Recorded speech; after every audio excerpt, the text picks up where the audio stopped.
Alors, on a parlé de la réplication cellulaire avec la mitose. Donc, quand les cellules se multiplient, les cellules de l'organisme se multiplient, mais jusqu'à un certain point.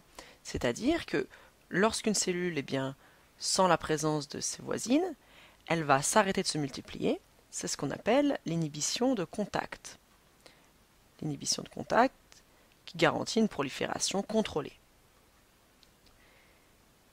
Seulement voilà, parfois, il y a une mutation qui apparaît, donc cette cellule ici peut acquérir une mutation, et il y a des mécanismes de contrôle qui font que la cellule elle-même, indépendamment des signaux extérieurs, elle va reconnaître qu'il y a quelque chose de pas normal, de cassé en elle, et elle va décider de se sacrifier. Et ce suicide cellulaire, on appelle ça l'apoptose. Et donc elle décide de se supprimer pour ne pas représenter un danger pour l'organisme par apoptose. Et ces mutations ne sont pas infréquentes. Pour te donner une ordre d'idée, on a environ 100 milliards de cellules qui se répliquent par jour. 100 milliards des cellules de l'organisme sont renouvelées chaque jour. Alors je ne sais pas exactement quelle est la fréquence de mutation, et puis ça dépend des tissus, mais certaines mutations peuvent être sans effet, peuvent ne pas être détectées par la cellule, sans pour autant causer un dommage à l'organisme ou déclencher l'apoptose. Et ces mutations, alors attention, on parle ici des cellules somatiques, c'est-à-dire les cellules du corps qui ne sont pas les cellules germinales.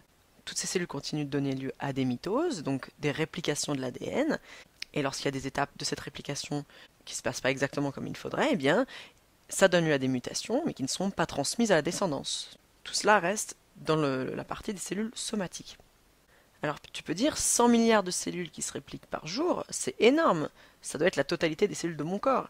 Eh bien non, alors déjà ce 100 milliards par jour ça dépend des tissus, hein. Il y a des types cellulaires qui se répliquent plus rapidement que d'autres, mais on parle d'un organisme où le nombre total de cellules est estimé à 100 000 milliards. C'est-à-dire qu'on a 100 000 milliards de cellules dans le corps et que ces 100 milliards de cellules qui vont se renouveler, eh bien ça ne représente qu'un millième des cellules de l'organisme.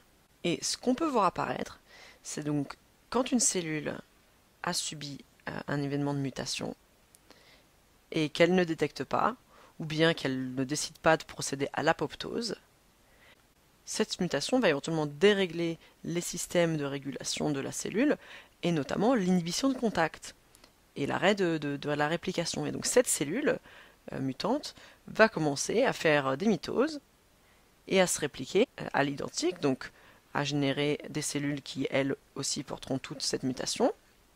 Et on va voir apparition donc d'une masse cellulaire qu'on va appeler le néoplasme. Ici, on a apparition de ce qu'on appelle un néoplasme.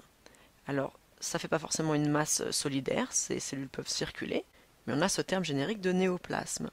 Et ces cellules, donc, qui génèrent du tissu qui n'est pas forcément fonctionnel et qui forment une grosseur, eh bien, c'est une tumeur.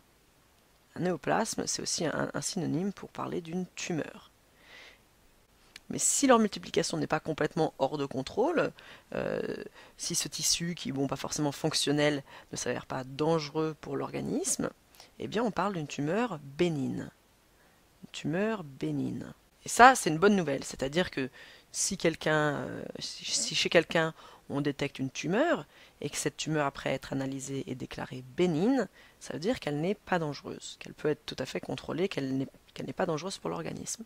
Mais si, au cours donc, de ces mitoses, de ces réplications, éventuellement d'autres mutations apparaissent, et qui confèrent d'autres propriétés à cette cellule, puisque donc on a affaire à une cellule dont le système de contrôle est abîmé, eh bien elle peut se mettre à accumuler d'autres mutations.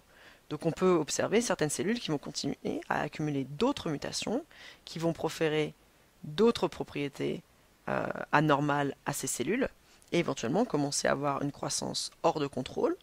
Et alors quand on a comme ça une masse cellulaire qui grossit de manière incontrôlable, qui est en train d'acquérir d'autres propriétés qui sont alors dommageables aux tissus qui les entourent, et qu'elle multiplie comme ça les mutations, eh bien on parle maintenant donc de tumeur maligne. Quand une tumeur est maligne, eh bien c'est là qu'on parle de cancer. Et ces cellules cancéreuses, eh bien éventuellement, parmi les nouvelles propriétés qu'elles acquièrent, eh bien elles ont des propriétés de se détacher du reste de la tumeur et d'infiltrer d'autres tissus. On parle alors de métastase. La métastase, c'est quand le cancer va aller coloniser d'autres endroits que l'endroit où il est apparu. Et quand on parle de cancer, qui est quand même une maladie omniprésente dans notre société, eh bien, on parle des recherches de traitement de cancer et des difficultés à trouver un traitement pour le cancer. Et ça, si on y pense un peu, eh bien, ça, c'est à cause de différentes propriétés de ces cellules cancéreuses. D'une part, ce sont les cellules du corps, c'est-à-dire que le corps est malade de quelque chose qui vient de lui-même. Donc c'est difficile de viser ces cellules-là particulièrement sans endommager les autres cellules du reste du corps. C'est pas comme si c'était une bactérie. Ensuite, ces cellules, elles sont en train de se multiplier. Alors, il y a des traitements, comme les chimiothérapies, qui s'attaquent aux cellules, justement, qui ont une multiplication dynamique, et qui vont essayer de freiner, voire d'arrêter ces multiplications. Mais on a dans le corps des cellules qui ont besoin de se multiplier, notamment les cellules de sang, qui sont constamment renouvelées. Et donc, c'est aussi très dangereux pour la personne traitée d'avoir un traitement efficace à ce niveau-là.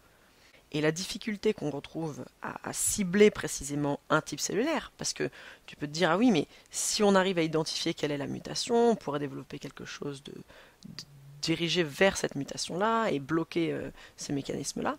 Eh bien, une des propriétés des cellules cancéreuses, c'est justement qu'elles continuent d'accumuler des mutations, elles continuent de changer. Et donc le temps de développer un traitement, eh bien, les cellules cancéreuses auront déjà d'autres propriétés, auront déjà accumulé d'autres mutations qui ne seront, elles, pas traitées. Donc pour résumer, le cancer, c'est quand il y a quelque chose de cassé, quelque chose qui s'est mal passé pendant des événements de mitose, et plus particulièrement dans les événements de réplication de l'ADN au cours de mitose, et que cette anomalie n'est pas détectée, n'est plus prise en charge par les mécanismes de régulation de la cellule et donc ne sont pas éliminées. Et quand ces mutations ne sont pas éliminées, eh bien, elles peuvent se retrouver complètement hors de contrôle des mécanismes de régulation de l'organisme.